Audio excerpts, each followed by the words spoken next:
அதனால் என்ன நடந்தது? சஹாபாக்கள் யாரும் அற்புதத்தை கேட்கல. அல்லாஹ்கிட்ட ஏதாவது பர்மிஷன் கேட்டுவாங்க, அல்லாஹ்கிட்ட ஒரு ஐடியா கேட்போம். இப்போ நம்ம நெருக்கடியான சுச்சுவேஷன் வந்துட்டு அகல் போகிறல, என்ன பண்ணுறதுன்னு புரியல.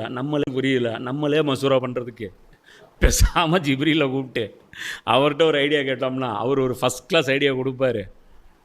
இந்த இதுவும் பாருங்கள், எதிர்பாராமல் கிடைத்த உதவி தான் அது. எது அகலில் அந்த சூறாவளி காற்று சொல்லப்பட்டுச்சா அல்லாஹ்வுக்கு முன்னாடியே? ரசூலுல்லாஹ்வுக்கும் தெரியாது சூறாவளி காற்று வருமா வராதா, இவன் கிளம்புவானா போக மாட்டான், கருக்குன்னு கடைசி நிமிஷம் வரைக்கும் கூட, அவன் கிளம்பி போகிற வரைக்கும் கூட ரசூலுல்லாஹ்வுக்கு கருக்குன்றே இருந்துச்சு. இங்கே மூசா நபி வந்து சொல்கிறாங்க, இது குரானில், என் இறைவனே, அதற்கு மூசா கூறினார், என் இறைவனே, என்னையும் என் சகோதரரையும் தவிர நிச்சயமாக வேறு யாரும் என்னுடைய அதிகாரத்தில் இல்லை. எனவே கீழ்ப்படியாத மக்களிடமிருந்து எங்களை பிரித்து விடுவாயாக என கூறினார். இது வந்து அல்லாஹ் இவங்க மேலே காண்டானதுக்கு உச்சகட்டம். இது வந்து என்ன சொல்கிறாங்க மூசா நபி என்ன சொல்கிறாங்க? போதும், எனஃப் இஸ் எனஃப், அவ்வளோதான், இதுக்கு மேலே இவங்களோட நான் இருக்கிறது விரும்பலை. ஒரு நபி தன்னுடைய உம்மத்து மீது, ஒரு தாய் தன்னுடைய குழந்தைகள் மீது இருக்கக்கூடிய அந்த அன்பை விட பல ஆயிரம் பல 100 மடங்கு அன்பை அவங்க வச்சுருப்பாங்க. எவ்வளோ டார்ச்சர் பண்ணாலும் சகிச்சுக்குவாங்க.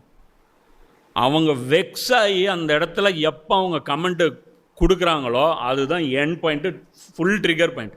இந்த இடத்துல எப்போ இவருக்கு கோபம் வரல, காளைக்குன்ற கடவுளாக வணங்கும்போது கோபம் வந்துட்டு இதுக்கு மேலே உங்களோட இருக்க முடியாது கிளம்பி போகிறேன்னாங்களா? இந்த துனியா எதுங்க பெரிய குற்றம்? காளைக்கன்ற வணங்குறது பெரிய குற்றமா, இல்லை இந்த மனிதர்களை பார்த்து பயந்து நாங்கள் பின்வாங்கிறது பெரிய குற்றமா? நம்முடைய பார்வையில் எது பெரிய குற்றம்? அது சரி, அல்லாவுடைய கண்ணியம். இப்போ இதில் ஏதாவது அல்லாவுடைய கண்ணியத்துக்கு ஏதாவது டேமேஜ் இருக்குது? அதான் சொல்லுவாங்க, இதனால் உயிருக்கு ஒன்றா பாதிப்பு இல்லையா? இதில் எங்கேயாவது ஈமானுக்கு பாதிப்பு இருக்கா?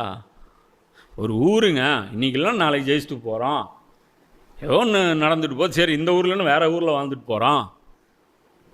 இந்த நபி எங்கள் எண்டு டிசைட் பண்ணுறாரு, இதுதான் உங்கள் எண்டு. அப்போ புரியுதல், இது கடமை இல்லை தீனில். எதுவும் இப்படிப்பட்ட இந்த மாதிரி ஏதாவது இருக்குது தீனில்? நொந்து போய் இந்த நபி வந்து எனக்கு கழட்டி விட்டுறலாம்.